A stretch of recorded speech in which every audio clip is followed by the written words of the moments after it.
seria deixar assim? Só ser assim?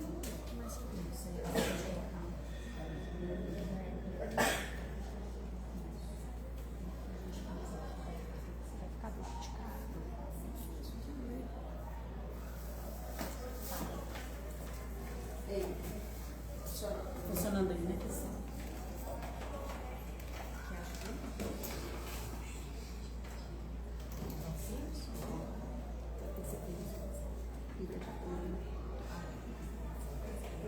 Boa noite, pessoal. Boa noite. Sejam todos bem-vindos, né? Que bom que a gente pôde se reunir. Eu estacionei o carro ali naquele momento que a chuva ainda estava grossa. E aí eu falei assim, nossa, mas essa chuva vai atrapalhar, a gente não vai conseguir chegar, né? E aí eu entrei aqui, tá cheio, né? O auditório tá cheio. Imagina se não tivesse chovendo.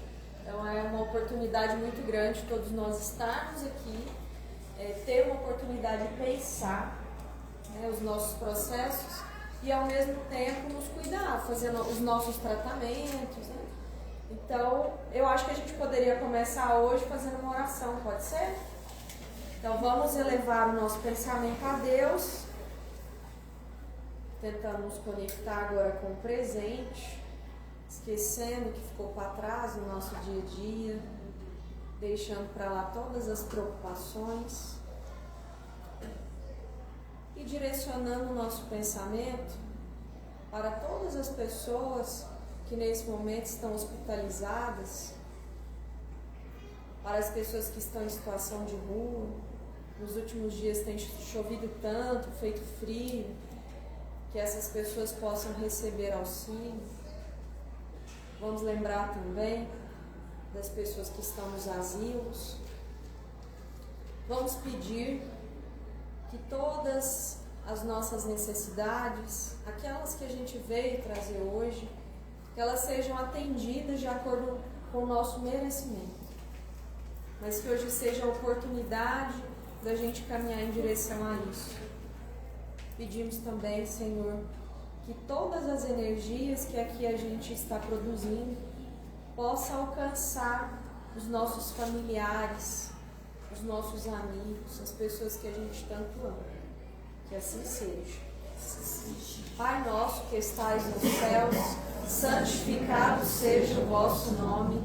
Venha a nós o vosso reino. Seja feita a vossa vontade, assim na terra como nos céus. O pão nosso de cada dia nos dai hoje. Perdoa as nossas ofensas, assim como nós perdoamos a quem nos tem ofendido. E não nos deixeis cair em tentação, mas livrai-nos da prática de todo e qualquer mal. Assim seja. Obrigada. Vamos lá então, gente. Eu intitulei essa conversa nossa aqui, essa reflexão como: quando a saudade dói, é preciso escutar o luto e acolher a vida. Acho que esse tema ele deve ser importante para muitos de nós, mas quando eu resolvi refletir sobre esse tema, eu quis refletir para falar de mim, né? Para poder ter oportunidade de estudar um pouco mais, de pensar os meus processos.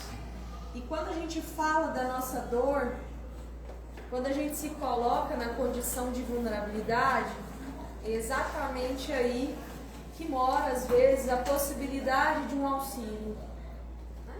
Quando a gente, às vezes, acha que dá conta de tudo e fica na posição de onipotência, é muito difícil os espíritos superiores, os espíritos amigos, se aproximar e conseguir ofertar aquilo que a gente precisa.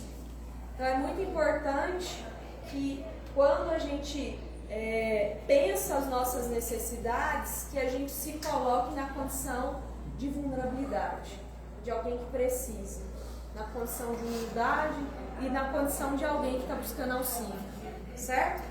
Então, eu quis falar desse assunto para falar também dos meus lutos, né? Porque quando eu vivi os meus lutos, eu também passei por tudo isso que a gente vai conversar hoje. Talvez alguns de vocês já me conhecem, né? Eu perdi os meus pais muito próximos. Fazem alguns anos, poucos anos, não fazem muitos, mas eu perdi a minha mãe, um ano depois, mais ou menos, eu já perdi meu pai. Causas diferentes, né? Mas condições que muito provavelmente estava muito bem planejado. Mas que toda morte implica necessariamente um luto. E que cada um, é lógico, vive o seu luto, né? Então, minha pergunta aqui para vocês é: quem aqui já sentiu uma saudade tão grande que doeu o peito? Quem já sentiu essa saudade? Essa saudade de um filho que se foi, essa saudade da mãe, do pai.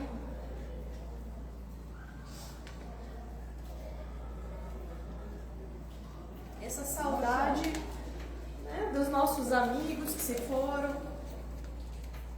Então, olhar para isso é muito importante para o nosso desenvolvimento. Então, quando eu pergunto isso, estou perguntando para a gente entender que a gente está no mesmo lugar de vida, que as necessidades são parecidas. E o que é essa saudade? A saudade é um sintoma de vínculo espiritual. Então, a gente está no plano terreno, a gente tem um vínculo, seja familiar, de amizade e por aí vai. E se existe saudade, existe vínculo. Então, quando a gente desencarna, esse vínculo espiritual, ele está de lá para cá e daqui para lá. Então, ele é muito importante, ele é um sinal de vínculo. E aí, o amor que a gente tem por essas pessoas, ele não acaba, né? Ele muda de forma. Ele sai daqui, vai para lá, vai para cá, até a gente olhar para isso de outra forma, né? Então, esse amor, ele é real e ele é imortal.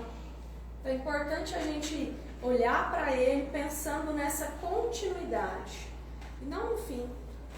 Às vezes, quando a gente olha para a morte como aquilo que se transforma no nada, é como se viesse um vazio. Quando a gente faz isso, dói muito mais, porque é como se não houvesse amanhã. E o amanhã, ele sempre vai existir. Todos os dias vai existir o amanhã. O amanhã para quem desencarnou, o amanhã para quem ficou, certo? Então, o Espiritismo olha para o luto, para essa saudade, como um processo natural. E é engraçado como os livros falam muito do luto da pessoa encarnada. Poxa, mas a pessoa que desencarnou também está em luto. Às vezes o luto dela demora um pouco mais, né? Porque às vezes a gente desencarna e precisa fazer um leito tão profundo, né? Um tratamento tão profundo que a gente fica dormindo.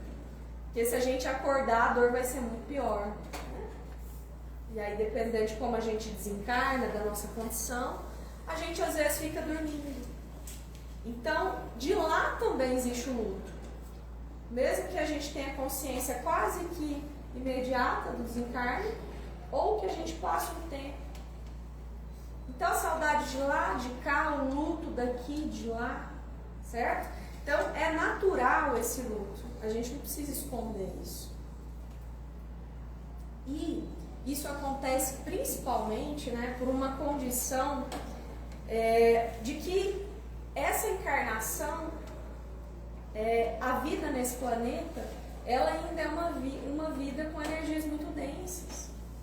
A gente está aqui justamente por isso, porque a gente não tem condições, às vezes, de viver em outros lugares. Essa energia aqui é a nossa energia afim. Não é assim que a gente fala? Que a gente se afiniza com os espíritos, com os lugares. Então é difícil para a gente que está aqui tão próximo da matéria, com energia tão densa, falar de um luto que é um luto, vamos dizer, de um amor imortal.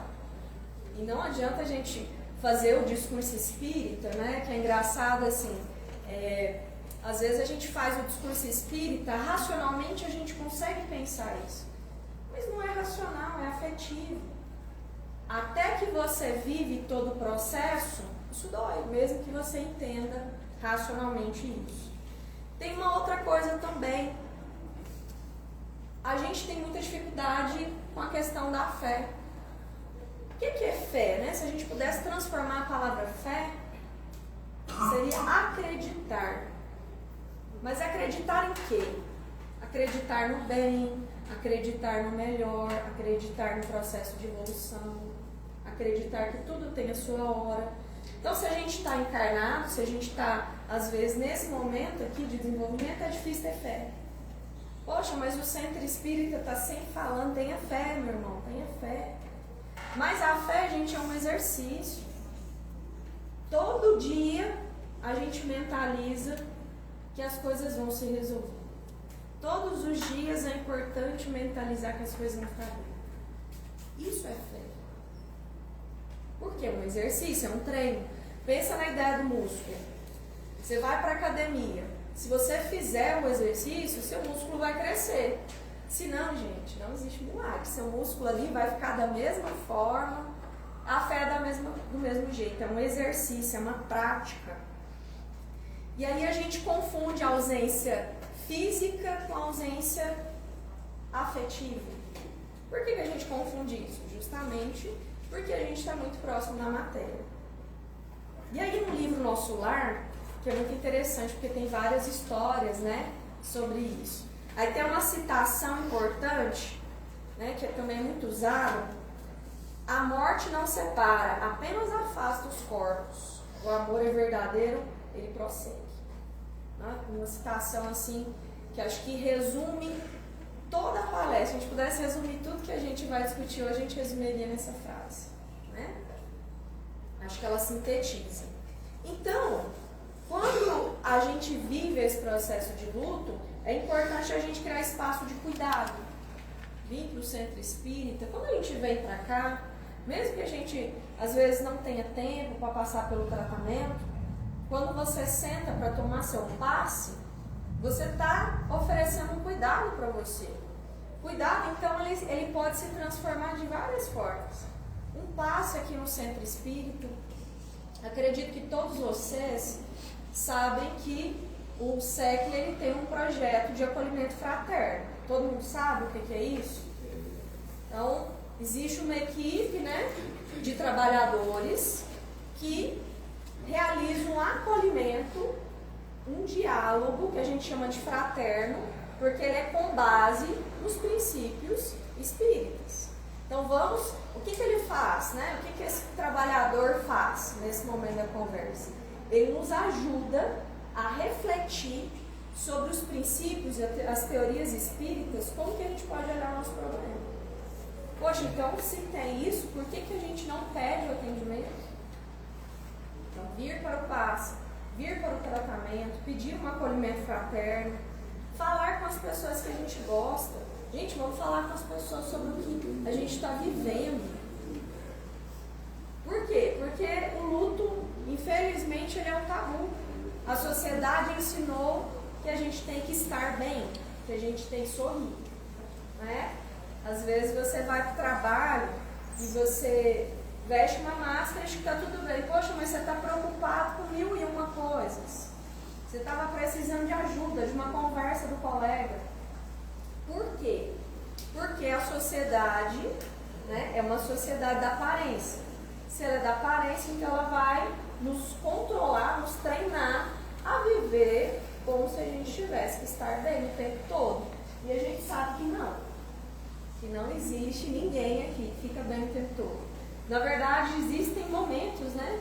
Momentos que a gente está bem, momentos que a gente não está tão bem assim. Por isso que a gente hoje transforma a expressão felicidade. Quem está no fundo está conseguindo ouvir? Porque agora que a chuva aumentou, né? A gente tem um ruído na lateral aqui. Então a noção de felicidade não é a noção plena. Você não vai ser feliz o tempo todo, mas você vai ter experiência de felicidade, momentos de felicidade. Então, a gente precisa criar espaços para compartilhar isso. Se a gente não compartilha, a gente joga para debaixo do tapete. E se a gente joga para debaixo do tapete, isso que poderia se resolver com menos tempo, vai ficando grande, e aí às vezes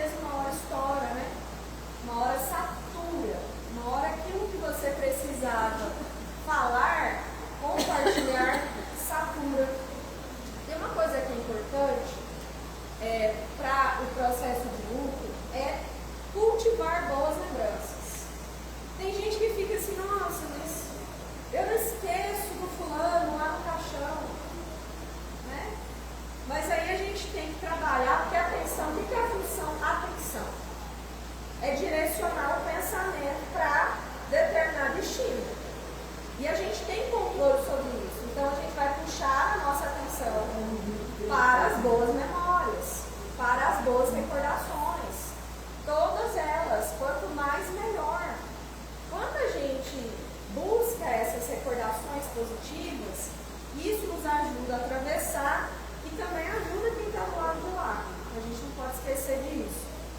E outra... Oi, pode falar. Faz uns anos. É a meio que eu Hã? ela foi dar uma... Coisa, então. Por isso talvez que eu senti. Então vamos lá. Tem uma outra coisa. A gente precisa direcionar os afetos para outras vivências. Certo? O que é isso? Tudo bem você ir lá ver as fotos, né? Tem gente que pega os álbuns de fotografia, pega o celular, as roupas e fica ali se debrulhando em cima de coisas que são muito aversivas. E o que o Espiritismo nos ensina? Que a gente precisa distanciar para olhar. Distanciar para olhar, distanciar para olhar. É um processo ininterrupto, contínuo e delicado. Não dá para a gente ficar direcionando a nossa atenção, os nossos pensamentos para aquilo o tempo todo. Ao invés disso, gente, lembra de uma história engraçada. Ou seja, boas lembranças. E aí cada um vai nomear boas lembranças de determinada forma. Quando eu falei de direcionar afetos para outras coisas, eu estou querendo dizer assim, vai viver outras experiências. Vai sair com seus amigos. Eu não posso sair porque o fulano morreu. Não, isso não. Você pode sair, você deve sair. É importante ter contato com as pessoas. Sai com essa pessoa, vai tomar um café. Vem para o centro espírita no sábado fazer alguma coisa aqui, ocupar seu tempo. Vai aprender lá na aula de dança. Ou seja, pega o tempo que você tem e vive outras experiências. Quando a gente vive outras experiências, a gente está dizendo que a gente afasta um pouco para olhar. Afasta e olha, para dar conta disso, senão a gente vai adoecer, né? Coloquei uma frase aqui importante, que eu acho que de alguma forma eu já falei, um pouco mais cedo, que o espírita, às vezes, ele tem um pensamento assim, eu tenho que dar conta da morte, porque eu sou espírita. Gente, quem aqui tem que dar conta da morte? Dar conta da morte, viver o luto, é um processo individual. Quando a gente vem aqui e estuda os livros, né? A gente pega os livros, estuda os conceitos, analisa, a gente está falando de racionalidade. Só que o luto não é racionalidade apenas, é afetividade. Então você espírita pode sim não dar conta da morte, do luto, viver isso com o tempo, já que isso é individual, é um processo. Mas o que acontece quando dói demais? Ou seja, quando o luto ele vai se arrastando. O que acontece? Se isso está acontecendo, a gente pode começar a associar isso à ideia do apego, da presença do sujeito. E é o apego físico. É a presença do sujeito lá na mesa do almoço, aos domingos. É a ideia de culpa. Tem gente que durante o luto demora a viver a parte mais difícil porque fica se sentindo culpado. Tem gente que fica revoltada, nossa, por que Deus fez isso comigo? Eu sou uma pessoa tão boa. Eu trabalho lá no centro espírita toda semana. Por que Deus fez isso comigo? Então, pensamentos de culpa, de revolta, né? De injustiça. Tudo isso acontece quando a gente arrasta esse luto por mais tempo. E ali tem algumas questões que a gente pode fazer para nos ajudar a atravessar isso, né? Pensar que quando a gente sofre, isso não nos aproxima de quem espera. Quando a gente sofre, isso causa um mal-estar, um desequilíbrio, lá e cá. Não se sinta culpado pelo seu sofrimento, mas faça o exercício de estar um pouco melhor todos os dias. É uma caminhada, é uma escadinha que a gente precisa viver.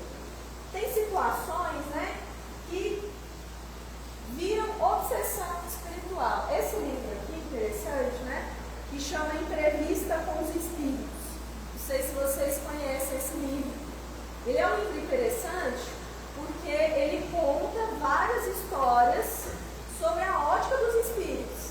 E aqui tem uma parte que eu até separei, que fala de uma história de um homem que desencarnou, e ele desencarnou tão apegado nessa esposa, gente, mas tão apegado, tão ciumento, tão possessivo, que ele fazia de tudo para essa mulher não sair de casa. Não sai de casa não vai encontrar o fulano não. Ou seja, ele não queria que ela seguisse a vida, não queria que ela encontrasse, vamos dizer assim, outros amores, outras formas de viver. Então a gente precisa tomar cuidado para isso não virar uma obsessão daqui para lá e de lá para cá, porque a obsessão, gente, ela existe em todas as direções, às vezes dos dois lados ao mesmo tempo. E a gente também entende que existem níveis de obsessão, tá? E quanto mais profundo, mais grave, mais a gente vai perdendo o controle e aquela energia, né, que fica próxima do nosso perispírito, ela vai condensando. E essa condensação, essa impregnação, ela vai trazendo doenças pra gente, desequilíbrios orgânicos e psicológicos. Você entra numa depressão, você entra numa ansiedade, você desenvolve fibromialgia, você desenvolve problema na coluna, começa a ter infecções urinárias constantes. Tudo isso, todos esses exemplos falam desse desequilíbrio, né, que pode ser provocado inclusive por processos obsessivos. E aí, o espiritismo, ele não nega a dor. Importante isso, o espiritismo não nega a dor. Porque tem gente que fala isso. O espiritismo ele nega a dor, porque fica falando que a gente tem que dar conta. Não, ninguém falou que a gente tem que dar conta. O espiritismo ele não nega a dor, tá? O que o espiritismo nos promove? Pensar na dor, inclusive encontrar outras formas de cuidado fora do centro espírita. Por exemplo, atendimentos psicológicos, atendimentos psiquiátricos, massagem e qualquer outra forma que você entender que seja cuidado. Na obra Céu e Inferno tem uma citação interessante, uma citação mais pesada, mas ela traduz para nós esse momento de extremo desconforto, né, de desilusão frente ao desencarne. O desespero é uma rebeldia à vontade do onipotente. Onipotente, a ideia de Deus, né? Sempre punido com o prolongamento da causa que o produziu, até que haja completa submissão. O que é isso? Tanto quanto a gente negar o que a gente está vivendo e se rebelar, né? Mais difícil vai ser, porque a gente vai arrastar essa dor por mais tempo. Então, se você ama o seu ente querido, seu amigo, seu filho, seu pai, sua tia, então deixa aí. Quem ama precisa deixar aí. Mesmo que essa ida seja lenta. Não né? ama mais do que Deus. Isso, exatamente. E aí, a gente precisa também pensar que essa saudade sempre nos ensina alguma coisa. Gente, quem vive lutos profundos nunca mais é o mesmo. Não esqueçam disso. Quem vive lutos profundos nunca mais é o mesmo. Por quê? Porque existe um processo de aprendizagem profundo. Profundo. Então, a saudade, o que ela revela? A intensidade desse amor que você vivia. Revela também a necessidade de educar os afetos. O fato de ter desencarnado só é um sintoma de algo que já existia. Como que a gente lida com a raiva? Como que a gente lida com o desespero, com a tristeza? Isso já existia. Só que a saudade, ela vai revelar o modo como a gente precisa lidar com isso. Então, traz crescimento espiritual e é uma oportunidade da gente honrar as pessoas que se foram. Tá aí uma boa pergunta que a gente pode se fazer. Eu amo tanto o fulano, o que eu posso fazer para honrá-lo? Né? E essa pergunta ela é muito particular. Talvez hoje, enquanto vocês estão sentados, né, aguardando o atendimento, passe, perguntem-se, porque a gente não vai ter tempo para fazer isso juntos. O que eu posso fazer para honrar essa pessoa? Tá? É um exercício interessante. Outra coisa, o que a gente aprendeu com essa pessoa? Então vamos pensar aqui uma coisa. Pode ser até uma pessoa que desencarnou que você tinha mais desafetos do que afetos. Poxa, mas alguma coisa ela te ensinou. Mesmo que seja o que você não pode fazer na sua vida. O que te traz o mal. Então a gente precisa olhar para quem se foi e pensar assim, poxa, o que ele me ensinou? Ele me ensinou alguma coisa. Ele ficou comigo tantos anos aqui, me deu a oportunidade, e o que eu aprendi com isso?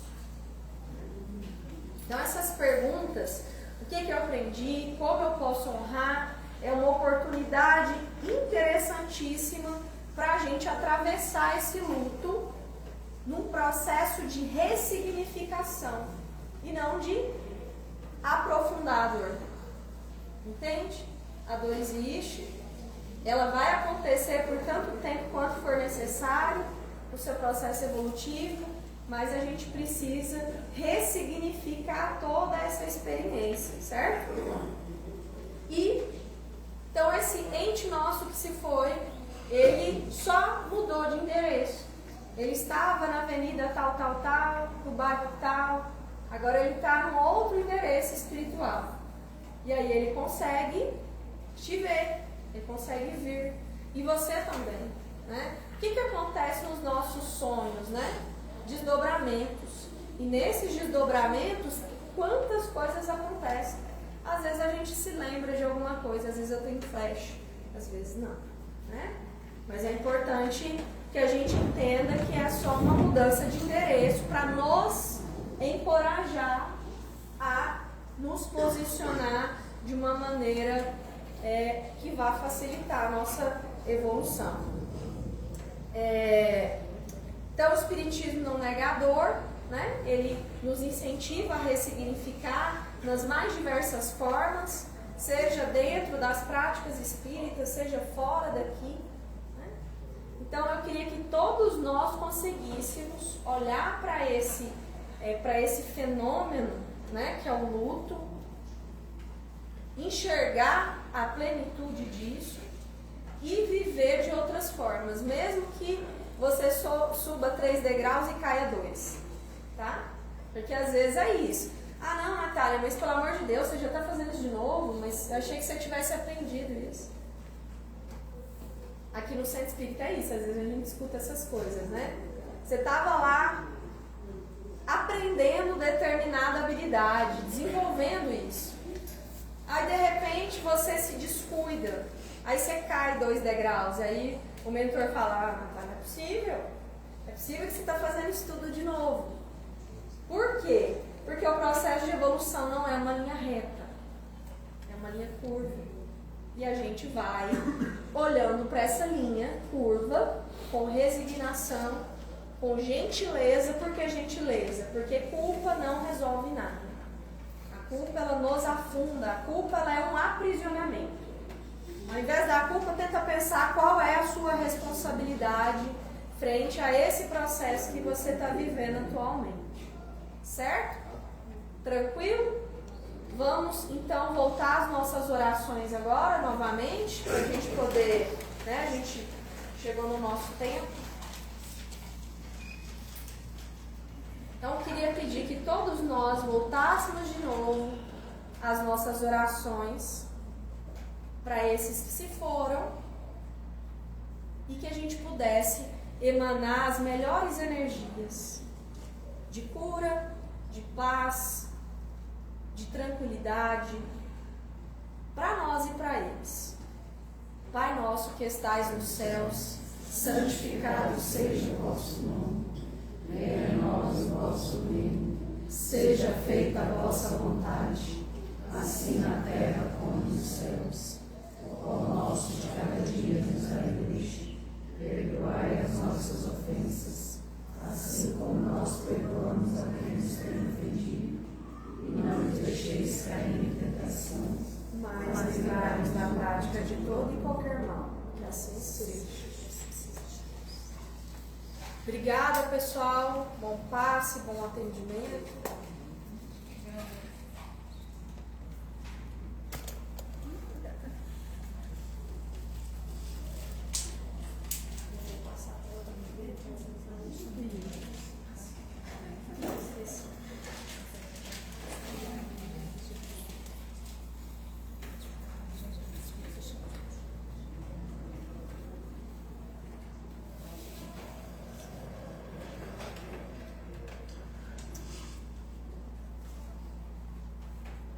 Obrigada, Natália. Jesus te abençoe. Você continue aí com saúde, sabedoria, para continuar nos dando essa oportunidade de refletirmos sobre tantas coisas, né? Nós possamos levar aí para casa o que a Natália nos trouxe hoje, né? E possamos aí sermos melhor a cada dia. Pessoal, considerando que a Natália fez a oração agora para esse novo momento, eu gostaria só de pedir mais uma coisinha. Celular. Eu sei que é repetitivo, mas é muito importante que os celulares estejam desligados. Dá mais uma olhadinha, confira se realmente está desligado. Nós já tivemos várias situações lá dentro, do médio desconcentrar ao ponto de desincorporar.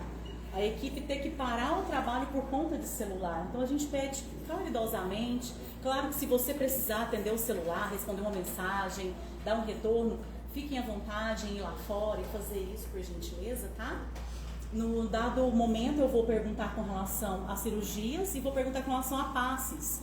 Tem pessoas que às vezes vêm à casa somente para tomar o passe, então eu vou chamando também na ordem alfabética, tá bom? Tá tendo uma pequena goteira aqui, mas daqui a pouco a gente vai colocar um paninho. Cuidado aqui, viu, gente, que às vezes fica desligado. Outra questão que eu quero avisar também, hoje o São Antônio não está aqui conosco com o canto deles, então daqui a pouco eu vou ligar ali a TV e aí eu gostaria de pedir também o silêncio, evitem a conversa paralela, fiquem concentrados naquilo que vocês vieram buscar, nas pessoas que vocês querem que receba essa energia de amor, de acolhimento, para que os trabalhos fluam da melhor forma possível, tá bom? Então que Jesus abençoe a todos e nós vamos dar início.